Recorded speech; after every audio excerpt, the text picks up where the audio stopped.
Right. That's exactly the plan. Okay. So we got up to, was it chapter 5? We're beginning chapter 5, yeah. 5, there we go. Okay, so just review a little bit of the last, where we've been going on in this mimer. We've been talking about the idea that God grants the Jewish people 2 crowns as a result of saying "Naseh" before Nishma, for saying we will do before we will listen or we will understand. And we got into a whole conversation that this idea of a crown is not just a physical crown, it's also the concept of silence, something that's beyond. So it represents the Jewish people being gifted these crowns is a representation of a deeper idea.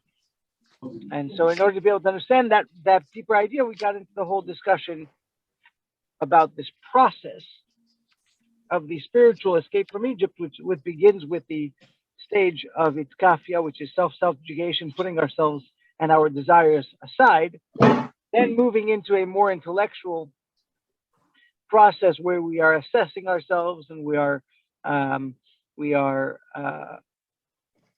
intellectually trying to grow in some kind of manner, and then brings us to a greater level of what we refer to as bitul b'mtziut, complete and absolute self-nullification, where we don't have a sense of negative self anymore because we're completely devoted to something beyond and outside of ourselves. So we said that's the process. And then we explained that this process is not just a spiritual process, it's something that we enact every single day in prayer. Prayer begins with a simple acknowledgement and then grows within our intellectual contemplation of godliness and God's effect on the world and the angels and all that. And then we get to the highest level of the Amidah, in which we are go into that space once again of nullification. We put ourselves aside, and even though we're asking for our requests, we explain that our requests are being asked in that case no longer for ourselves as selfish selves, but for God's purpose and for an ultimate purpose, and ourself is not distracting. I would explain the malachim, the angels go through a similar process when they're singing praises to God. When they are enthused with emotion, love and fear of God, they cause this great noise. Acharai korash kadol. Va'eshma acharai korash kadol. I heard behind me a great noise. But afterwards, when they get into the space of bitul, of the space of nullification, then at that point we said that their wings are stilled and there's silence. And they are carried with the throne, they are brought to a different place as a result. So they go through the same process of this higher level of nullification. And then we explained this really beautiful concept of that when we're serving God, we have to recognize that the first stage is the stage of a ramp, of ascending the ramp instead of steps. We explained that when a person begins their process every single day, and in any circumstance they find themselves restarting, they need to consider that they're on a ramp, and a ramp has no steps, because you're not considering your qualities or your deficiencies or any of that sort. All you're looking at is the fact that you're connecting with the above, and your movement, any movement such as it is a further movement, connecting with the above. And in order to be able to think about that, we said the Mishnaic saying about the Mizbeach, about going up the Kohanim, going up the altar, that it happens in such a way of Allah bakevesh. In order to go up, a person needs to be kovesh. Person needs to conquer their own thoughts. They need to control their own feelings, and that's how you go up. How do you do that? By ufana lesovev, turning to the concept of sovev kalamin, which is beyond all the worlds, which is transcendent of any particular details or levels. And in that sense, anything that we do is connection, and anything that we don't do is irrelevant. Anything, there's the sense of size is really no longer has any definition, the sense of greatness, smallness, any of that doesn't make a difference anymore. So that's where we got up to. So now the Rebbe brings it back to the original conversation. What does this all have to do with the concept of naseh before nishma, that the Jewish people said we will do before we will listen? And I'm just going to disappear over here because I don't have the the text in front of me, so I need to move over to the text on my phone. So now we can understand the power of the verbal prioritization of we will do before we will listen. So naseh before nishma. So listening here is not literal. For how could you possibly know what to do before you hear what needs to be done? Obviously, a person needs to hear the information, and then they'll be able to accomplish what needs to be done. Instead, the term means understand. Shema does not just mean to hear, it also means to absorb in a way of understanding. So the term we will do intimates even by force. The meaning of this term now is even when one cannot grasp why, he forces himself to serve God properly. So what this means is the whole question of what comes first, intellectual contemplation or, accomplishing what needs to be done. Judaism is an end result oriented religion. In other words, your feelings are important. The reason why you're doing something is important. Your understanding is important. But that should not distract a person from their actual service of God. And the Rebbe would often tell people who are struggling with this concept, he would tell them, hey, think of the fact that a doctor tells you to take medicine. You don't start to get into the research of exactly how the medicine works, how the medication interacts with your body, and how it accomplishes what needs to be done before you take the medicine. And the doctor tells you that this is going to be something important for you, you take it. You have a headache, you take Tylenol. You don't start doing all sorts of research into how the research was done to be able to develop Tylenol and everything else. The same thing with any other kind of instruction. You get on the plane, you don't start assessing the pilot's skill level, asking him to see his documentation for the aircraft or anything like that. There's a certain element of you want to go somewhere, you got to hop on and get moving. And that's a very important idea, that you got to do what you got to do. The understanding is important, but it's not that which should lead to your accomplishment. It should come along with as you're moving.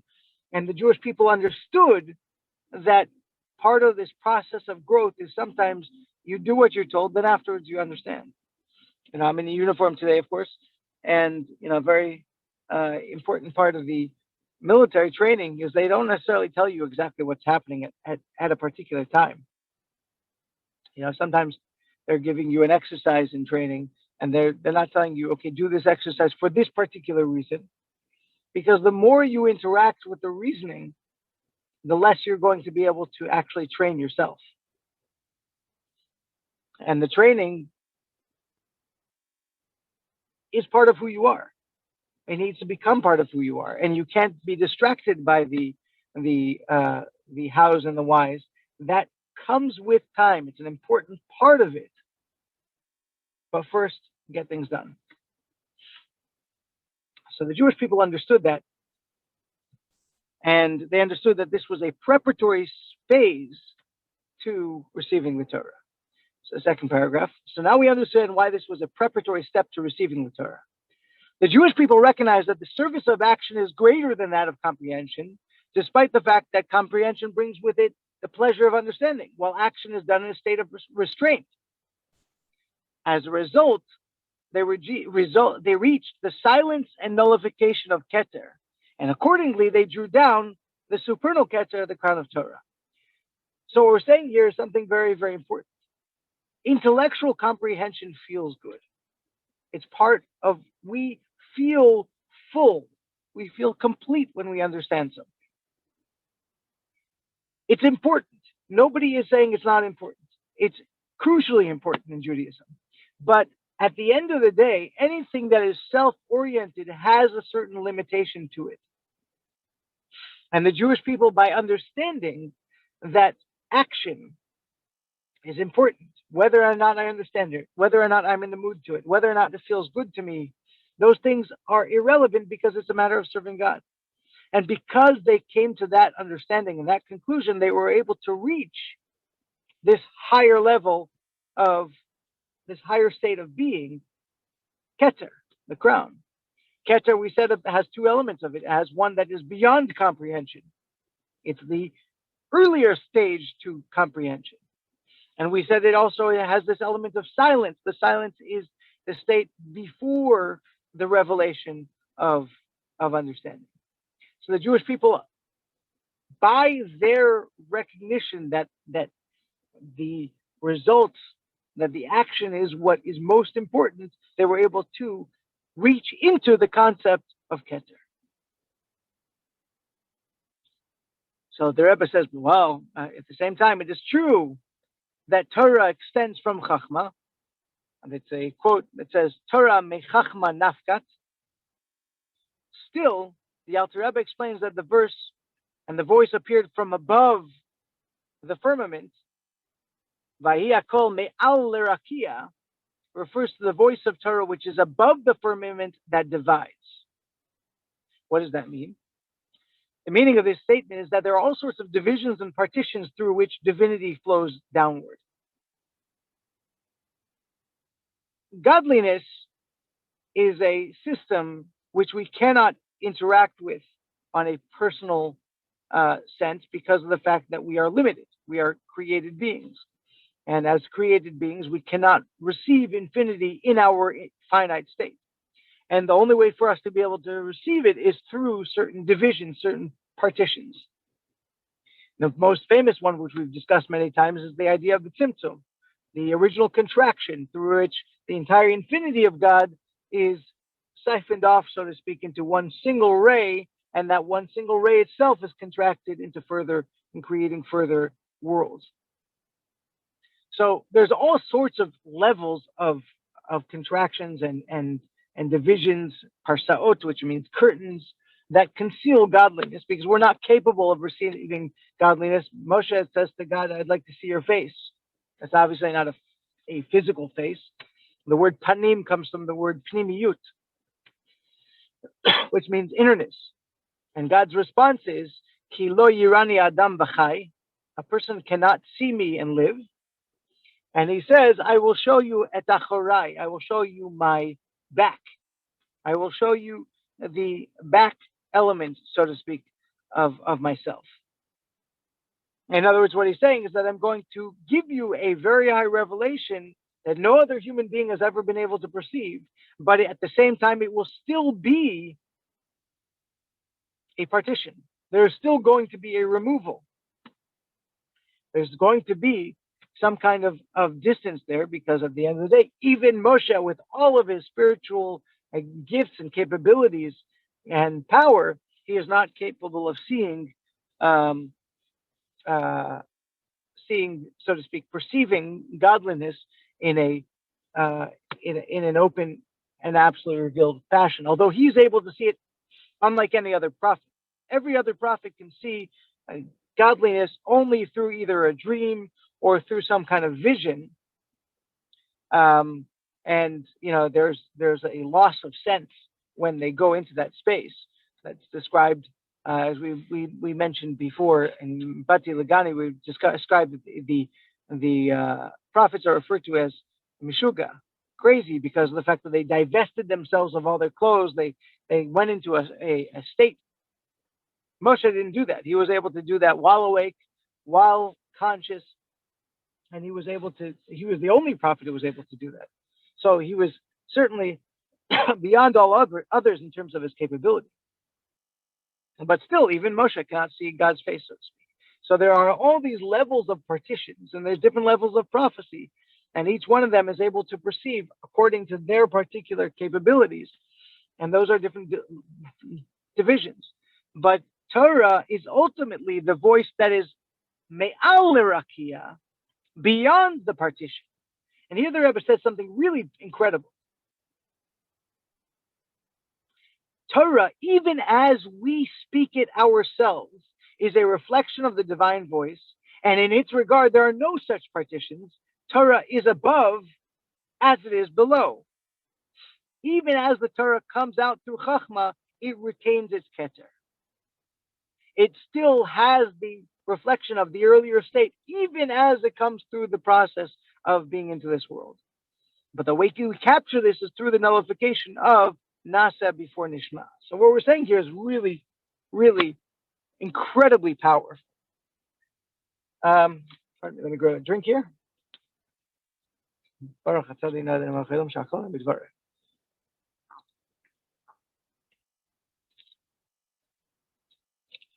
The sages say that when a person studies Torah, God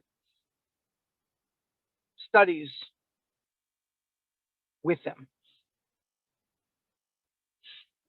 kinegdam. There is an intimate relationship between us and God as we study Torah. And no matter what the subject matter that we're studying, if we're studying Torah, we have this powerful connection.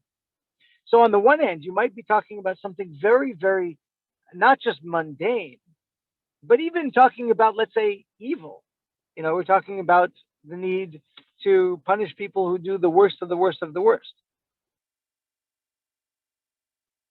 So you would think that has less spirituality than something that you're talking about, something on the greatest of levels. Shema Yisrael, God's unity or something like that. But the answer is no. In any case, in anything that you're studying, you are studying with God, and you have this absolutely intimate relationship. Tanya talks about the fact that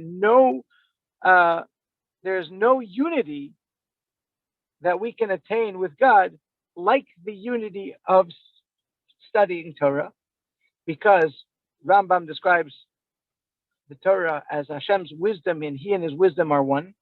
They're not separate. We and our wisdom are separate because, of course, we can forget something. Something is a piece of information that is outside ourselves. But God and His knowledge are unified in a complete and total way, and so there's no differentiation there. And so as a result, there's this incredible unity when we study Torah. And that's true of any subject. It doesn't make a difference what the subject is. Any subject, God, so to speak, reads along with us. We read, God reads. And I saw a beautiful explanation what the Rebbe explains that Shona Kinegdam, that God reads along with us, so to speak. But the word Kinegdam also means in accordance with the way that we study. So if we study in a way that we are totally invested, then God is totally invested.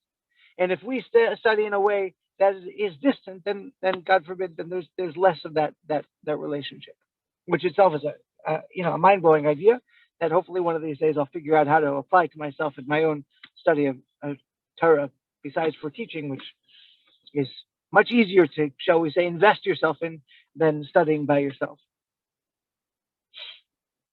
So how do we access these higher levels of studying Torah? And the answer is through self-nullification. Through self-nullification, a person puts their own ego aside and is able to access this intimate relationship. When somebody is investing their ego into their study, so then the study is no longer one of this intimate relationship. In fact, the Torah describes it as, unfortunately, something that becomes samamavet, which is, a God forbid, like a poison, because a person is not using it for the proper reasons, and such a thing is obviously a real tragedy. But for us, the way that we access this powerful, sublime level of godliness and this relationship that is truly beyond just the rationale, that's through the study of Torah.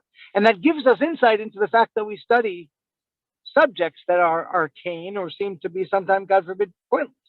When you're studying the Gemara, sometimes, of course, I'm sure you've come across subjects that are such that we don't deal with. And even the Talmud even says clearly some of these cases never will come up. So if they never will come up, what's the point of studying them? But when we realize that this is part of the process of serving God's and having a relationship with God, and this is God's wisdom, it no longer is just about the subject matter and whether the subject matter is interesting or not. It's about the relationship. And that is accomplished through putting oneself aside. Because any relationship, in order for the relationship to truly transcend, it cannot be about oneself.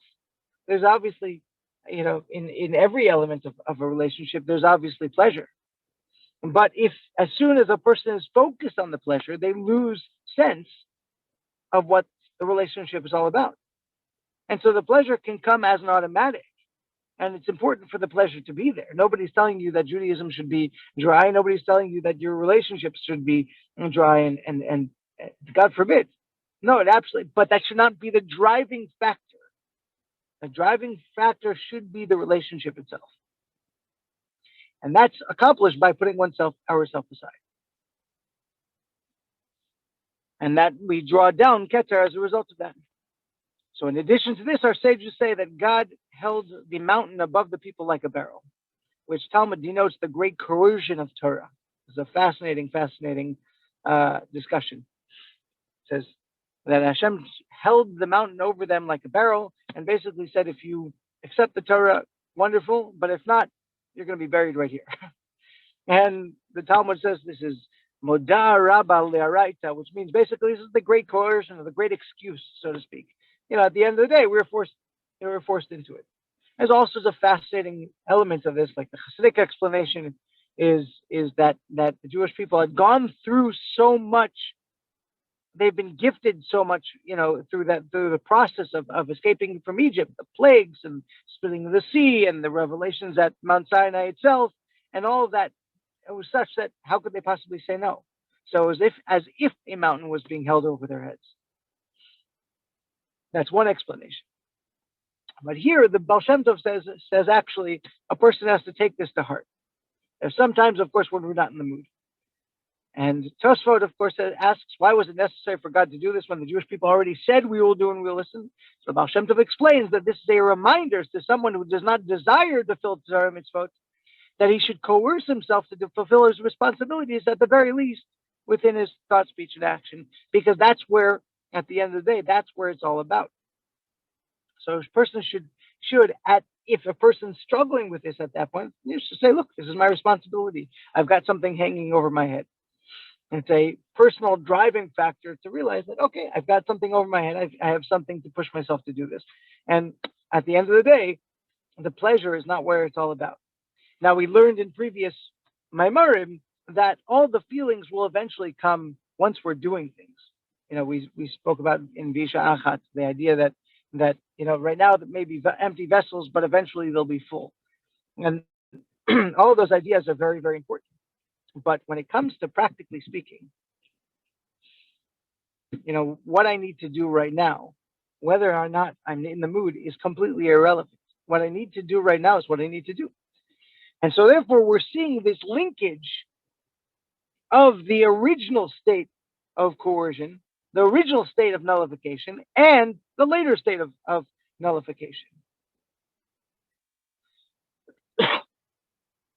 L'chaim. The original state is one of simple nullification, putting ourselves aside and saying, okay, I need to put my desires aside. I need to put my thought, speech, and action, focus on what needs to be done right now. The later stage is what is received after the entire process of intellectual and all that kind of thing. That's a later stage, but even in that stage, a person still needs to withhold themselves because a person cannot get stuck in the pleasure or the intellectual elements of it. A person needs to transcend those things. And so therefore we see the beginning and the end are both rooted. The ultimate growth is as a result of putting oneself aside.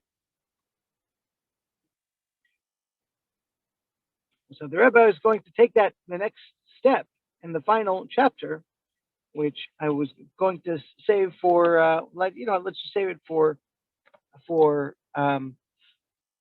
next week. Excuse me, for Friday, which is tomorrow. Boy, this day is going. Actually, I need to look. I need to tell. Actually, nix that. I'm actually heading to, as of yesterday, so I need to tell Rabbi Smith this. I'm heading to Niagara Falls. I'm speaking for a girls' high school for their Shabbaton. They just asked me yesterday, so I think I will be flying. I'll have to look at my schedule, so I actually might not be with you tomorrow, and I have to tell Rabbi Smith that. But in the meantime, what we're saying today is that this idea is not just applicable to general service of God. It's not just applicable to prayer, but it's also applicable to, as we study Torah, Torah has to include within it the element of self-nullification and the transcendence that happens as a result. And that's really what we've been discussing. And that's the concept here. Any questions, any comments?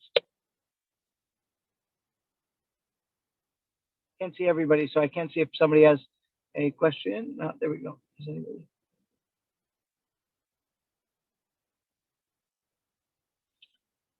No questions, no comments?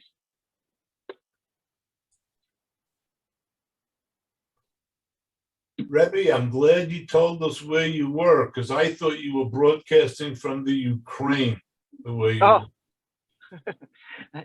The United States is not in Ukraine, and if we were, we would certainly not be wearing uniforms. That's right. And I'm not deployable. I'm more of a backup. So when other people get deployed, I would work here in the United States. So I've got a little bit of a safer gig, shall we say? Yeah. But hey, this is what it is. This is what needs to be done. Lag BaOmer, of course, is a powerful, powerful day, being that it's Rabbi Shimon Bar Yochai's day. It's his Hilula, as he described it, his yahrzeit. And Rabbi Shimon Bar Yochai is all about the revelation of the deepest secrets of the Torah, which is the Zohar, of course. And we're lucky enough to be able to perceive these things because these ideas were kept not just for a select few, but even for those select few, they were not explained in the way that we are gifted with nowadays. Our ability to be able to study in the way that we are nowadays is very much thanks to, first of all, Rabbi Shimon Bar Yochai and his original study, and then of course all the masters who came afterwards, leading up to the Chassidus and what we're learning here. So this is a very, very, very powerful day. So with that, I'm going to pass it over to Rabbi Smith. Did Rabbi Smith jump on yet? Looks like he is. No. Can he on two? If you're on his, can he come? Yeah, in? he can. There, he just joined. Oh, there we go. All right. Have a wonderful day, everybody. Rabbi Smith, good to see you. Thank you, Rabbi. Thank you, Rabbi. Good Shabbos. have a Have a good good Shabbos, Shabbos. only good things.